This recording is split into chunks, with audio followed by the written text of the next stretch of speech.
battery starts blinking. Beep, beep. No, don't run out. Boom, phone dies. Really? Really? So this phone lasts longer than any other phone? This is sweet. Feels really sleek, it's super thin. The 4G is so fast. This is cool. If I could use my phone all day, I definitely feel more powerful. The all-day, all-night Droid Razr Max by Right. Motorola. The longest talk time. Good morning, everyone. Let us Smartphone. turn off that. I think we are recorded. I think we are going to get going. So this will be the daily wake-up rundown from Sotair, Rotair, and the homeless dude, as I am now named. Apparently, according to general discussion, some guy went on there and was like, why is there a homeless dude streaming? I was intending to see CLG EU play against TSM in this match. But yes, I am the homeless guy. It is April 5th. It is a beautiful morning, as usual.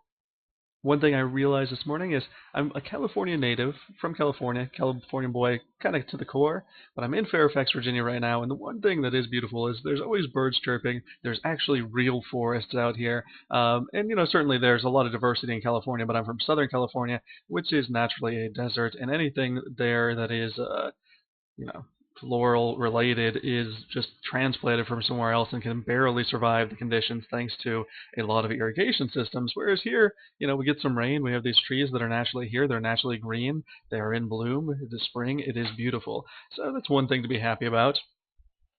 The other, topics for this rundown and wake up will be Olaf top. Really, really strong. That true damage just means he wins almost every single trade with every single bruiser. I can't really think of a bruiser that can trade with him. He also beats kind of unconventional tops like Poppy because of that true damage. He's kind of like the new Aurelia in the sense that of course, he has the CC reduction from his ult, or CC nullification from his ultimate, and that true damage just means that you cannot stop it from coming in. Certainly very strong top pick, and now that I believe Reckless Swing doesn't take mana, he just doesn't really run out of mana, so long as you don't throw your axe too much. Now, that being said, I heard, from Dandin, from Dyrus, in their Trinity Force podcast post-GG Classic, that was kind of a new strategy, or that was the only strategy against Olaf, is to make him run out of mana by throwing those axes. That being said, it's kind of hard to do, because it doesn't cost all that much, and, he can just be conservative with his mana.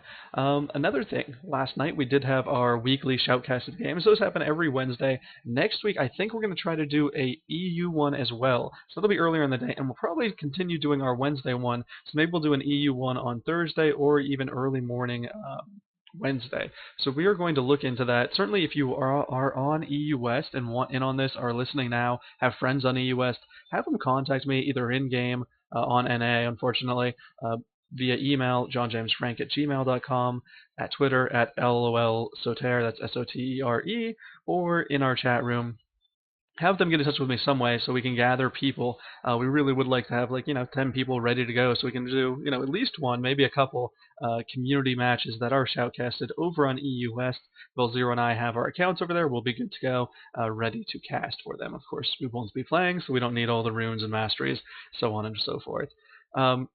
But about last night, we had a lot of good games, a lot of stellar play. Zyke115 did win the $25 RP card with really great Morgana play, really great usage of Zhonya's.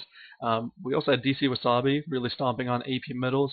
We had Shiat playing a ridiculously good Wukong, and there were really just too many good plays to name everyone here. Blizzcard again for the third week in a row.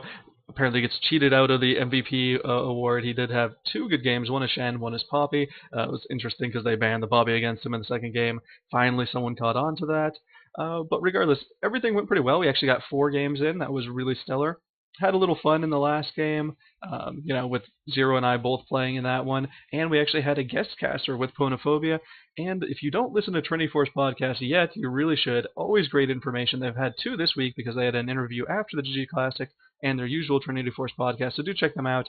All their stuff is posted on ggchronicle.com, but you can also go look at them at trinityforcepodcast.com, and I believe I'll add them on Twitter. I think that's at tforcepodcast.